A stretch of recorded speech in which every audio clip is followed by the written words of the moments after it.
आज की कहानी मायके से अच्छी ससुराल की रोटी।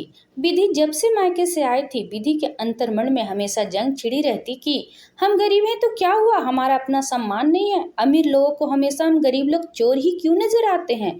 अरे जब हम लोगों को किसी भी कार्यक्रमों में बुलाने से शर्मिंदगी महसूस होती है तो फिर बुलाते ही क्यों। विधि के मन ही मन में एक जंग चल रही थी। विधि के पति ने बहुत समझाया, छोड़ो विधि, हम भी किसी से कम थोड़ी हैं, जो खाते हैं अपनी मेहनत का खाते हैं, किसी के सामने हाथ थोड़ी फैलाने जाते हैं।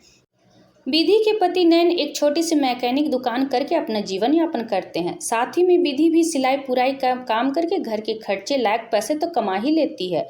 विधि के मायके में पिता तो थे नहीं, दो भाई और भाभी। एक भाई की शादी हो चुकी, दूसरे भाई की शादी होने वाली थी।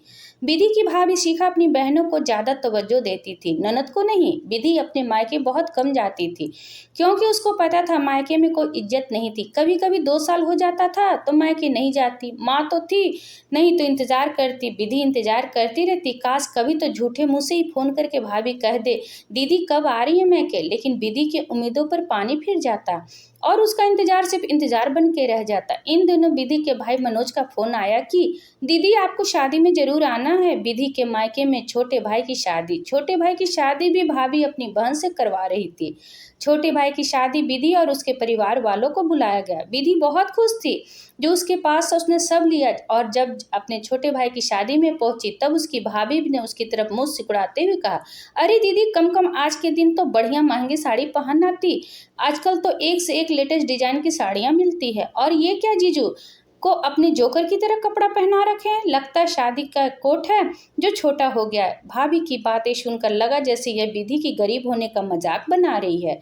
शिखा ने अपनी ननद नंदोई की इंसल्ट करने के कोई कमी नहीं छोड़ी। फिर दिखावे के लिए बोली, अरे दीदी दीदी मेरी बातों का बुरा मत मानना। यह सब सुनकर विधि अंतर्मन में एक जंग छिड़ी थी कि शादी में मुझे इसलिए बुलाया कि मेरी इंसल्ट कर सके, हमारा मजाक उड़ा सके। आखिर क्या हक है भाभी को सभी के सामने हमारे मजाक बनाने का। विधि के चेहरे पर गुस्सा साफ झलक रहा था। वह अपनी भाभी को जवाब देना चाहती थी, लेकिन पति ने उसका हाथ पकड़कर उसे इशारे से मना कर दिया। छोड़े जाने दो, विधि अंदर ही अंदर गुस्से को पी गई और शादी में आए हुए रिश्तेदार से मिलने लगी। आस पड़ोस के लोगों ने विधि से पूछा कि अरे विधि तुम्हारी शादी क्या हुई, तुम तो मायके का रास्ता ही भूल गई। इसे भी पढ़े, हमें माँ की यूं ही घर से नहीं निकालना चाहिए था। अरे कभी कभी तो आ जाया करो, अपने भैया भाभी से मिल लें। तेरी भाभी बेचारी यही कहती रहती कि विधि दीदी को आज हम तीज त्योहार पर फोन करते आने के लिए, लेकिन कभी आती ही नहीं। पड़ोसन की बात सुनकर विधि ने कहा, आया वहीं जाता है जहां मान सम्मान हो। बिन बुलाए आकर अपनी बेइज्जती कराने से अच्छा अपने घर पर ही रहूं। आधी रोटी खाती हूँ पर अपनी इज्जत की खाती हूँ। और अगर कभी भाभी ने फोन किया होता तो जरूर आती, लेकिन शादी बाद मेरे अपनों ने ऐसे पल्ला झाड़ा कि जैसे हम उनके कुछ लगते ही नहीं है। आज शादी में बुलाया तो चली आई, वरना नहीं आती। विधि ने सीधे मुंह पर सच बोलते हुए कहा। तभी वहां शिखा भाभी आ गई और विधि को एक बैग देते हुए कहा कि दीदी आप इस बैग का ध्यान रखना, इस बैग में कुछ कीमती सामान और नोटों की गड्डी है, जरा अच्छे से ध्यान रखना। विधि ने मना किया कि मुझे इस बैग की देखभाल नहीं होगी, लेकिन शिखा ने जबरदस्ती विधि के ऊपर बैग की जिम्मेदारी सौंप दी। बैग का ध्यान रखने के लिए विधि उस बैग को एक जगह लेकर बैठ गई। विधि के पति मेहमानों से मिलने व शादी के कुछ काम में व्यस्त हो गया। विधि अपनी जिम्मेदारी बड़ी शिद्दत से निभा रही थी। शादी के दिन ही सगाई का प्रोग्राम रखा गया था।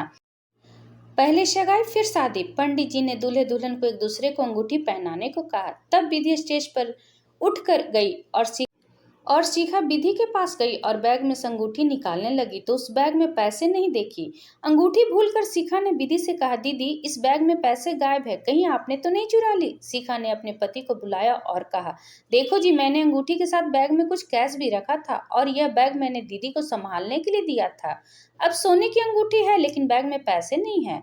पैसे चोरी होने की खबर आग की तरह फैल गई। सभी लोगों की निगाहें विधि पर ही टिकी हुई थी, जैसे पैसे विधि ने चुराए हों। विधि ने कहा, भाभी आपने मुझे बैग जैसे दिया मैंने उसी तरह से रखा है, मैंने नहीं छेड़ा और नहीं खोलकर देखा कि इसमें क्या है।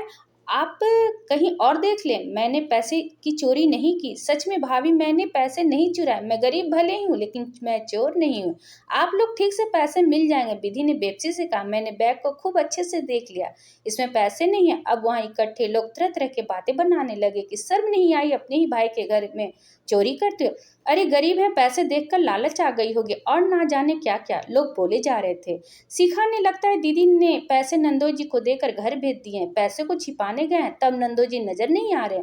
शिखा की नजरें घुमाते हुए कहा, सच कह रही हूँ भाभी, मैंने चोरी नहीं की, मैं गरीब जरूर हूँ लेकिन चोर नहीं।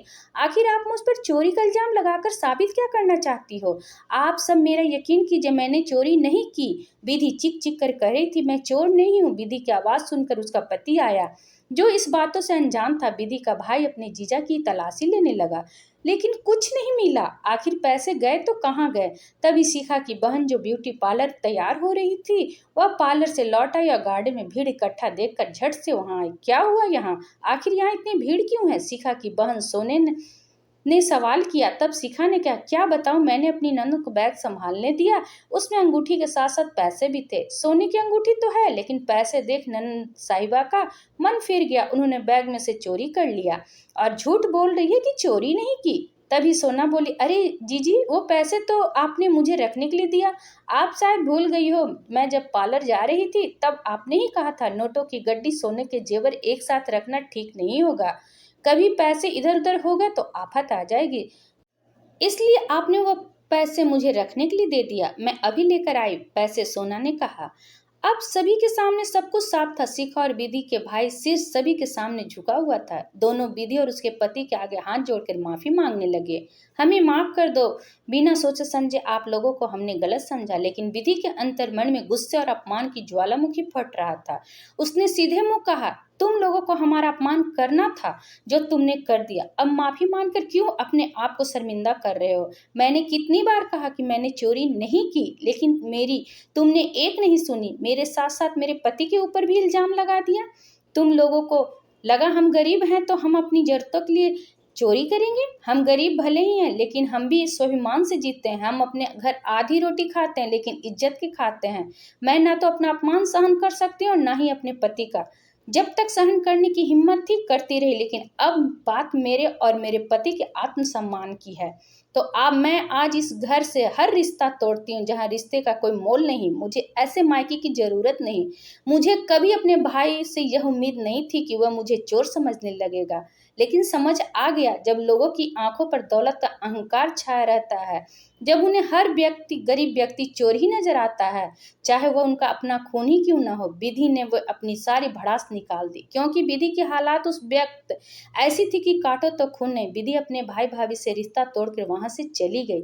शिखा और विधि का भाई माफी मांगते ही रह गए, लेकिन विधि ने उन्हें कभी माफ नहीं किया, क्योंकि उस दिन विधि के स्वाभिमान को ठेस लगी थी।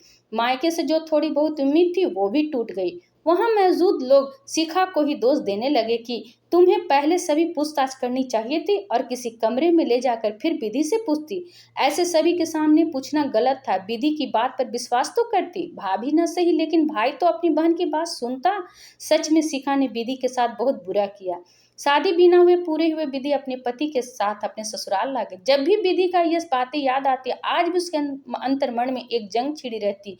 आखिर क्यों मेरे अपनों ने मेरे साथ ऐसा किया? क्या विधि ने अपने भाई भाभी से रिश्ता तोड़कर ठीक किया या नहीं?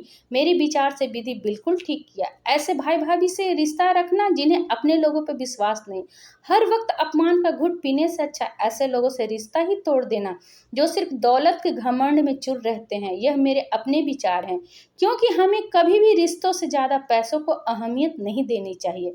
अगर सामने वाला कुछ कह रहा है तो उसकी सुने, उस पर विश्वास करें। आशा करते हैं वीडियो आपको पसंद आई होगी। इस पर आपकी क्या राय है कमेंट करके जरूर बताइएगा। अगर पसंद आया है तो प्लीज लाइक एंड सब्सक्राइब करना न भूलें। इसी तरह और भी कहानी सुनने के लिए कृपया बेल आइकन बटन को दबाना न भूलें। वीडियो देखने के लिए आपका बहुत बहुत धन्यवाद।